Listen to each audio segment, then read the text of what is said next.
The cameras flashed, the crowd froze. A million rumors spread in a single heartbeat. And just like that, Hollywood had a new obsession. Welcome to Starscope Report. Join Jordan and Jamie as they uncover Hollywood drama, music industry shakeups, and viral influencer scandals. From red carpet surprises to social media controversies, we dive deep into the stories behind the fame. So today we are setting out on a very specific mission for this deep dive, looking into a headline that's basically dominating the entire cultural conversation right now. Oh, totally. You literally cannot escape it. Right. And that headline is, of course, that Taylor Swift's wedding guest list just got infinitely more complicated. Which is like the understatement of the year. Yeah, exactly. Because as we dig into the sources, it becomes clear that this isn't just about, who gets to sit at table 4. Right. It's so much bigger than that. It really is.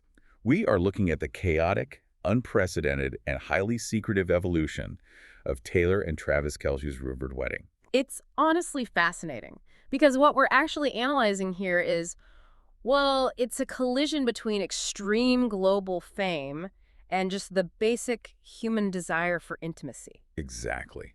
You have the biggest pop star on the planet and a 3-time Super Bowl champion trying to plan a normal life milestone, but they're doing it under the microscope of global surveillance. Yeah, and it's completely transformed from a celebration into something that genuinely resembles a tactical intelligence operation. A military operation, basically. Literally. And that is exactly what we're going to break down for you today. Because if you have been following the breadcrumbs on social media or, in the tabloids, you probably thought you had this all figured out. Most people did. Right. You likely thought, along with millions of other people, that we were inevitably heading for a picture-perfect Rhode Island wedding. The narrative was just so clean. It was almost too clean, honestly. Which is fascinating when you consider how perfectly that Rhode Island narrative was constructed. Oh, they had everybody fooled. They really did. Let's look at the background that made it so believable to the public. The initial rumors heavily pointed to a summer wedding on June 13th. Right, which immediately sets off alarm bells for any fan because 13 is her famously lucky number. It felt completely meticulously on brand. Right, exactly. And the location made total logistical and emotional sense.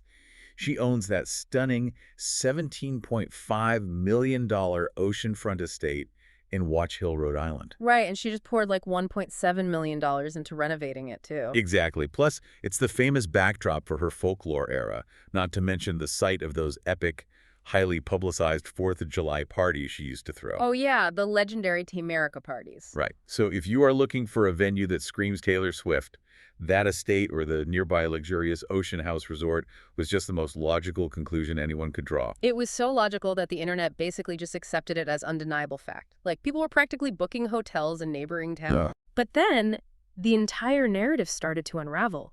And what's interesting is that it didn't unravel because of some anonymous tabloid source. No, it was actual public officials. Exactly.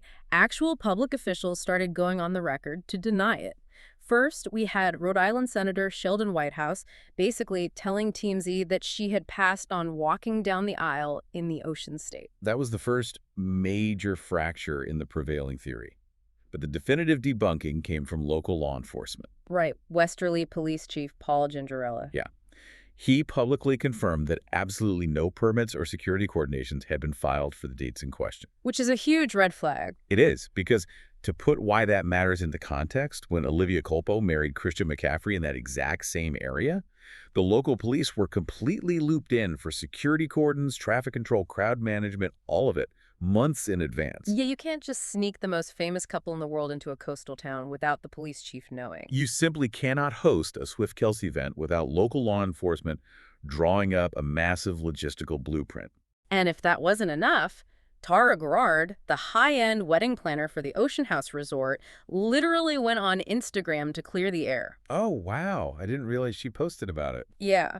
She confirmed she does have a June 13th wedding booked at the venue, but explicitly stated Taylor is not her bride. She actually wrote, "Sorry to let you all know, Taylor is not my bride this weekend, boo." Oh, that's hilarious. Right.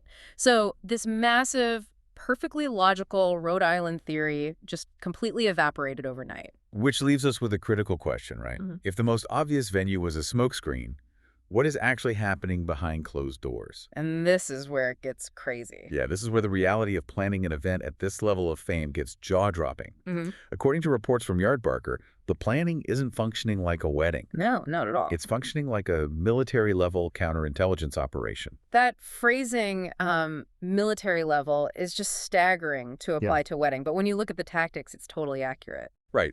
For example, they are reportedly not using physical save-the-dates or calligraphy envelopes. None of those gorgeous wax-sealed invitations you see on Pinterest. Because paper leaves a physical trail. It can be accidentally left on a counter, or photographed by a contractor in someone's home, or intentionally leaked to the press. Right. So instead, she is reportedly picking up the phone and personally calling guests to give them the details verbally. Which is a huge undertaking. Just imagine you're sitting on your couch, you pick up your phone, and it's Taylor Swift giving you a highly classified, verbally delivered wedding date. It's surreal, but that is just the baseline security. The real spycraft is how they are allegedly dealing with potential leaks. Yes, and this is where we see true counter-espionage tactics at play. In the intelligence community, this is known as a canary trap or a barium meal. Wait, I love this part. Explain how this works. Okay, so the strategy is that you feed slightly different, highly specific pieces of information to different individuals to track down the source of a leak. So, to put that into practice, you tell guest A the wedding is on a Friday in a rustic barn in upstate New York. Right. And you tell guest B it's on a Saturday on a private beach in the Bahamas. And you tell guest C it's a Sunday in a European castle. And then you just sit back and read page 6. Exactly. If an article pops up claiming the wedding is in a barn, you instantly know guest A is the leak. It is absolutely genius, but the psychological toll of that? Mm-hmm. Can you imagine planning floral arrangements while simultaneously running counterintelligence against your own friends? It's exhausting just to analyze. If we connect this to the bigger picture, it highlights a profound, almost tragic reality about reaching this stratosphere of celebrity. Yeah, traditional celebrations just become impossible. We aren't talking about a wedding anymore.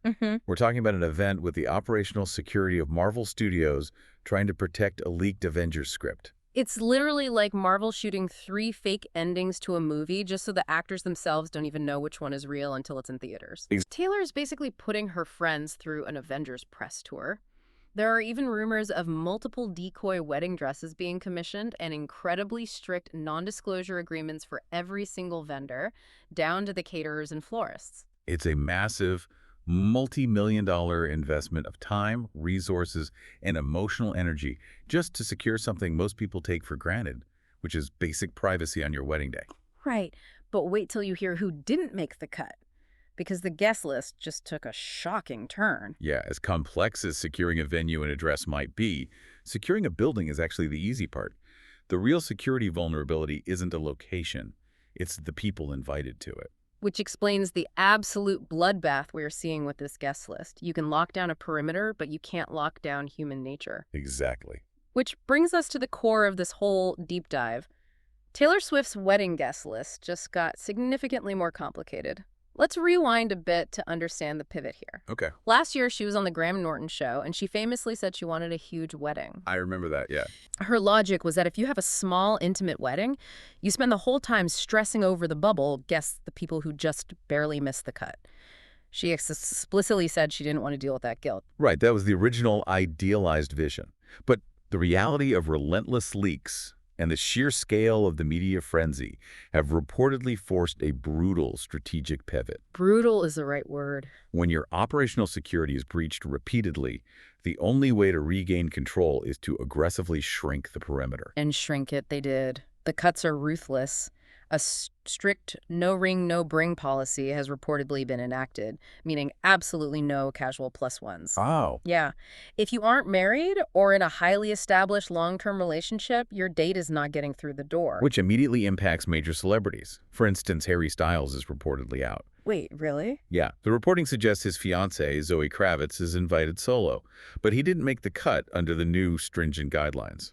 Oh, man. That is awkward enough to navigate, but it gets deeper.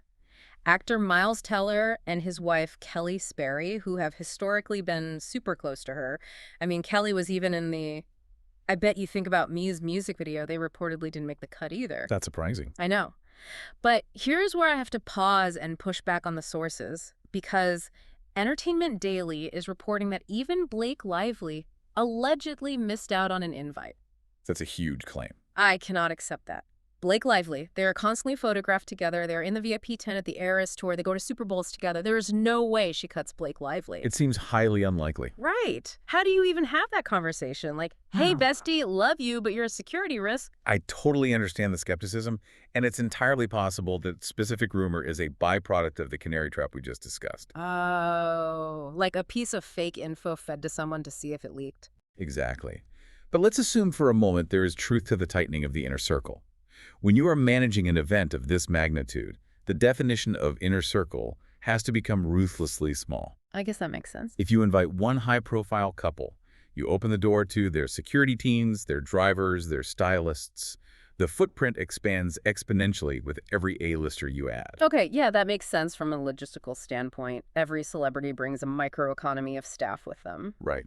But while some shocking names are reportedly out, there are equally surprising inclusions that show a lot of emotional healing.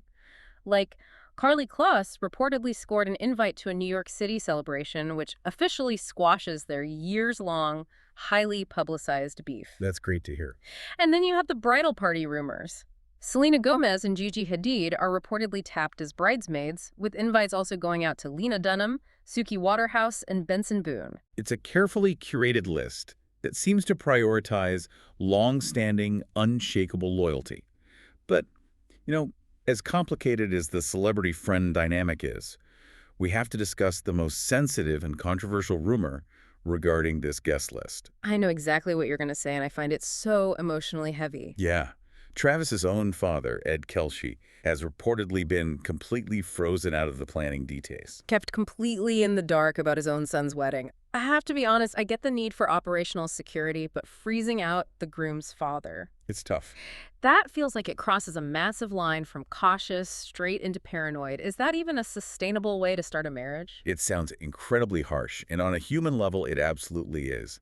But let's analyze the mechanics of why a PR and security team would make that call. Okay, walk me through it. Sources have described Ed Kelce as a bit of a loose cannon, meaning he has a history of speaking candidly to the press or engaging with fans in a way that could accidentally let a highly sensitive detail slip. Oh, right. He's very chatty on social media. Exactly. To be clear, he is obviously invited to the actual wedding, but he is allegedly completely cut off from the logistics, the locations, and the timeline. I just cannot fathom the emotional awkwardness of that. Imagine you're Travis, sitting across from your dad at Thanksgiving, knowing you are actively hiding the biggest day of your life from him. It's a heavy burden. It breaks my heart a little. It feels like the paranoia required to maintain their brand is seeping in and rotting the normal family dynamic. You're touching on the exact cost of extreme fame. Normal human relationships become inverted. At a certain level of wealth and visibility, the people closest to you, if they aren't media trained, can unwittingly become your biggest liabilities. That is so true. We have seen this historically with other massive public figures, where family members speak to the press and cause international incidents. And the financial stakes here are astronomical. Oh, the money involved is insane. We are talking about an engagement ring estimated by high-end jewelers to be worth between $1 million and $1.5 million. Unbelievable. The floral budget for the proposal alone was reportedly $38,000. Just for the proposal. Right. So when the financial investments and the global public interest are this high, operational security literally has to trump family dynamics. They cannot afford a single slip-up, even a well-intentioned one. It is wild what money and fame will do to a family group chat. By the way, if you are listening to this and loving how we unpack the psychology and strategy behind these Hollywood twists, make sure you are subscribed. Yes, definitely subscribe. We have got even crazier stories coming up, and you do not want to miss how we break them down. Because the lengths they are going to are truly unprecedented, and the conflicting information out there right now is a testament to how well their counterintelligence is actually working. It really is working. And that's not even the wildest part. Later in this deep dive, we'll talk about the mind-blowing double wedding strategy nobody saw coming. Which brings us perfectly to the logistics of the ceremony itself. Yes. Because if the guest list is a puzzle, the actual venue is a labyrinth. We have two prevailing theories that are actively contradicting each other in the press right now. Theory A is what we are calling the NYC op. Right. Both Page 6 and Entertainment Tonight are heavily reporting a July 3rd date in New York City. The likely venue would be her massive Tribeca compound. It fits perfectly into her well-documented love for 4th of July weekend gatherings. And there is a significant piece of municipal evidence backing this up. Oh, this is the craziest part. New York lawmakers actually debated a $250,000 security allocation for a rumored, unnamed, high-profile event. Right, $250,000. But I have to say I'm torn on this. I understand the budget that pays for NYPD overtime, barricades, sanitation, and airspace restrictions in a major metropolitan area. It's a massive undertaking. But getting married in the middle of Tribeca, it feels too exposed, Right. which is why I lean toward Theory B, which is the garden redesign. Let's hear it. Geo News is reporting that despite the police chief's denials in Rhode Island, she is actually converting her Watch Hill mansion into a custom venue. Okay. The report claims she is building an entirely new, massive enclosed garden on the property because she has dreamed of marrying in a sea of flowers since she was a teenager. So we have two massive, highly detailed plans leaking simultaneously. The $250,000 New York security budget versus the custom Rhode Island garden build. Yeah. How do we reconcile that? Which one is the lie? And this is the twist nobody saw coming. Insiders claim the solution to these relentless leaks is that neither is a lie, or rather, they are both part of a double ceremony strategy. A decoy wedding. It's a strategy we've seen utilized by royalty and billionaires. Oh, really? Yeah. The concept is that you throw one massive, highly visible celebration in a major hub like New York. You intentionally let the paparazzi get their helicopter shots. You let the fans line the barricaded streets. You feed the machine exactly what it wants. You make it a global spectacle. But that spectacle is just the decoy. It satiates the public's appetite and drains the paparazzi's budget. And then, completely off the radar, perhaps days later, or in a completely different state or country, they hold a second, ultra-private ceremony with just the ruthlessly trimmed guest list where they actually exchange their vows. It is the ultimate sleight of hand. You give the world a show, so they leave your actual marriage alone. It is a brilliant logistical maneuver. Yeah. But it's also profoundly exhausting. Oh, it sounds exhausting. The amount of energy required to coordinate a massive fake wedding just to have a real one in peace is staggering. And that exhaustion clearly doesn't end with the I do's, because we have to talk about the reports surrounding their honeymoon. The scale of the rumored honeymoon perfectly matches the intensity of the wedding planning. Reports suggest they are planning a massive 3-week, 8-destination global tour. Wow. And when I read this list, it doesn't even sound like a vacation. It sounds like an endurance test. The Bahamas, Italy, France, Croatia, Greece, Singapore, Australia, and Hawaii. That is a lot of flying. Right. Most people are thrilled to get a quiet week in Cabo, but they are essentially doing an Eras tour of romantic getaways. It's an aggressive itinerary, but the reported purpose behind it is very telling. Sources say the primary goal of this massive trip is to go entirely, unequivocally radio silent. Which makes total sense after all of this. Yeah, they want to completely disconnect from the media apparatus, the planning stress, and the public eye before Kelce has to return to the intense grind of his 14th NFL season with the Kansas City Chiefs, where he just signed a new $54.7 million contract. It is just so much money, so much travel, and so much relentless pressure. I marvel at the sheer scale of it all. You're probably listening to this thinking, if I were a billionaire, I'd just rent a private island and be done with it. Exactly. But even a private island requires caterers, pilots, and boat captains who can all be bribed by tabloids. Honestly, analyzing all this makes me kind of sad. It certainly strips the romanticism away. It forces us to ask, what is the human cost of all this? Yeah. We're looking at the glitz, the glamour, the custom gardens, and the global honeymoons, but the reality on the ground is reportedly very fraught. Sources are saying Travis is overwhelmed by the sheer weight of the media scrutiny and the intense combative planning demands. No, poor guy. And Taylor is reportedly having sleepless nights over the anxiety of it all. Sleepless nights over your own wedding. Think about the tragedy of that paradox. The very system that they have to design to protect their intimate moment, the NDAs, the canary traps, the decoy weddings, the painful decision to freeze out family members is exactly what is making the whole experience feel the least intimate. That is perfectly stated. You build a fortress to protect your peace, but managing the fortress becomes a war in itself. Stay tuned and hit that subscribe button so you don't miss what's coming next in the world of pop culture. Because it's a war for a shred of normalcy. And as we wrap up this deep dive, I want to leave you with a final thought to mull over. We've talked about the military-level counterintelligence, the massive security budgets, and the ruthless guest list cuts. But take a step back and ask yourself, are we actually witnessing the death of the traditional celebrity wedding. Oh, wow. If a billionaire pop star and an NFL icon have to run a CIA-level operation, utilize fake venues, and cut the groom's own father out of the planning just to get married in peace, what does that say about our modern culture of surveillance? Can extreme fame and true, unfiltered intimacy ever really coexist anymore?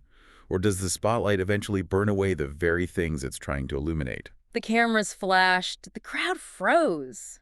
We all want a piece of the fairy tale, but maybe the price of that fairy tale has simply gotten too high. You've been listening to Starscope Report, where Jordan and Jamie uncover the stories shaping Hollywood, music, and pop culture. Thanks for tuning in, and don't forget to subscribe for more stories that keep the stars shining.